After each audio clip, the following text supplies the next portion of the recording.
Welcome to New Stripe City, a YouTube channel for diehard Bengals fans. I'm your host, Ace Boogie.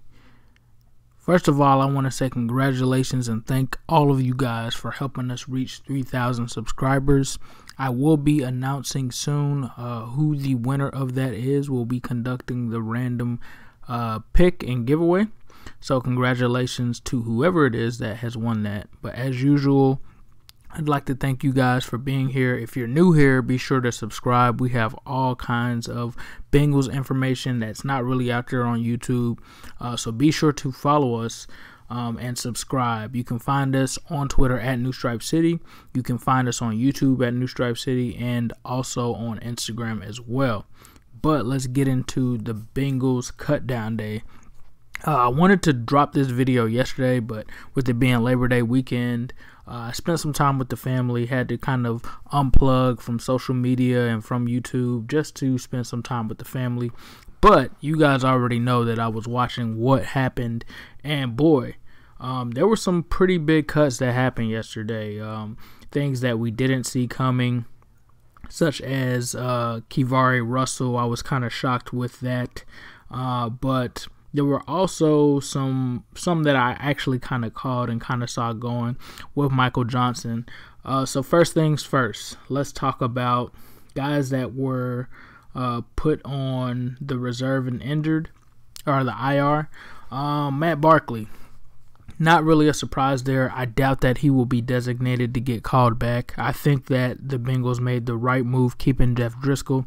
So Matt Barkley is assigned to IR. Cethan Carter was also injured. Seemed to have some sort of shoulder injury. So not surprised to see him there. And Trayvon Henderson had a knee injury. So all of those guys go on to IR, which makes sense. Then you get into the waived and injured.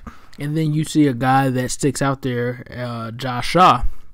Kind of surprised to see Josh Shaw there. Not necessarily because his play hasn't been consistent. But I think that Shaw's versatility, I thought, in my opinion, would have given him some kind of chance to make this roster. But Shaw was cut. Then you look at the reserves that suspended, Vontaze Burfict. So that just means that someone else could get cut from this roster once week 4 gets here and he returns. So keep an eye on that. Now let's talk about the terminated vested veterans. Ryan Hewitt. I had a video on here a few videos back that said that I thought that Ryan Hewitt could be the next guy to go. When you look at the snap count, you look at the fit between Lazer's offense and what he did in Zampese's offense, it just wasn't a fit. So that's really why Ryan Hewitt was cut. He just wasn't conducive and didn't fit the system. Michael Johnson. I told you guys on my last recap video of the Colts game, the Bengals seemed to throw all of the young guys, such as Sam Hubbard, such as Jordan Willis. He threw all of these guys out there. They played for the longest. And since there was so much action with this young defensive line, it wasn't surprising that Michael Johnson had to go, right? Especially after Carlos Dunlap and Geno Atkins were extended. It only really made sense. Michael Johnson was a hell of a guy. He's a stand-up guy, great character, great leader in the locker room. It just didn't make sense from a on-field standpoint, right? The Bengals did what they could with allowing him to rotate at the defensive tackle position to try to extend his career because he had a little bit of injury history that kind of wasn't allowing him to bend as much as he was in the past. So they tried to negate that by putting him at the defensive tackle position. And it just didn't work out because they started to realize, hey, we can throw Jordan Willis in there. We can throw Sam Hubbard in there and do both and still be super effective. So with that happening, that kind of, in my sense, alluded to, okay, these guys are using the new guys the same way that they use Michael Johnson. What's the need for Michael Johnson to remain on the team? So sad to see him go. From a personal perspective, as a person, you won't find anybody else who was as active in the community, did so many things for the locker room and everything other than Michael Johnson. So I do wish him the best, but not surprised from a fan standpoint. TJ Johnson. Somewhat of a little bit of a shock there. He was the backup center. However, not too surprising because they did try other guys there like Trey Hopkins at backup center. So maybe they just felt like Johnson just wasn't going to have any kind of role on this team and needed to move away from him. So it seems like he didn't really thrive in the Frank Pollock's system, so they decided to get rid of him. So then we go back down to the list. One of the guys that actually wanted to make this team didn't make it, and that's Brandon Bell. But I'm not surprised because it seems like Bell was competing against Hardy Nickerson, who showed up in the last preseason game. So they cut him.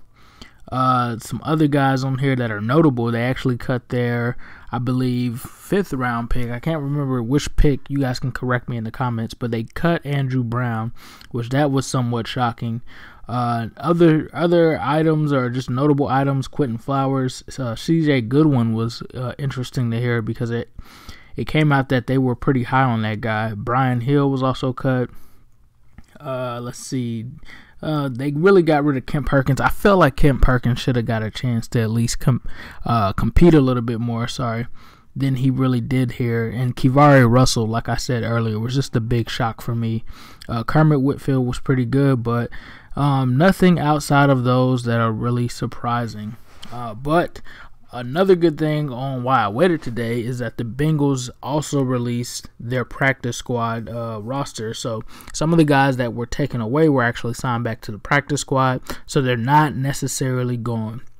And if you'll notice, a lot of the guys that I just spoke about actually made that practice squad. So they bring back Maurice Bowringer, which everyone really expected them to do that just because they are allocated that one free spot for the international player. So why not bring him back, right?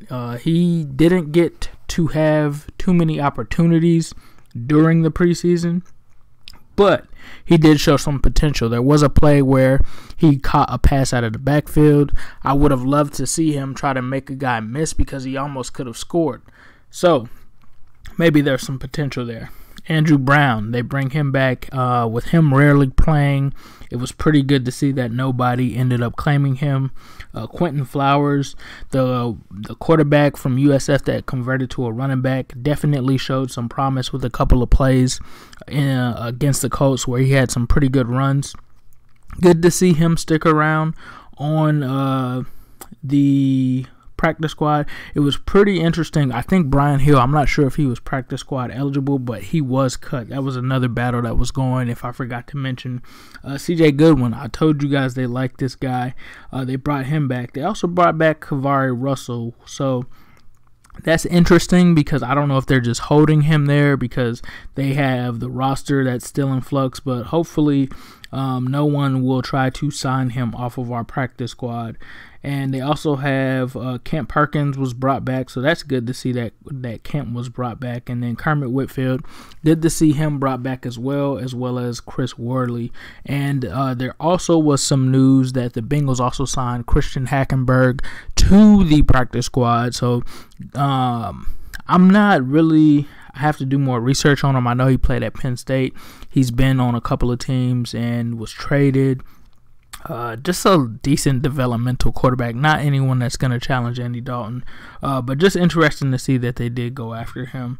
But outside of that, I think that the Bengals front office really sent a message this offseason, and they continued their trend of making moves that were not really what they've done in the past. I mean, they cut Michael Johnson. You talk about this franchise, last year ago, they decided to keep him, even when he couldn't bend. There were other guys that would have stuck around a lot longer that they got rid of, and the Bengals actually are going into the season as the youngest. They have the youngest average age of any team in the NFL.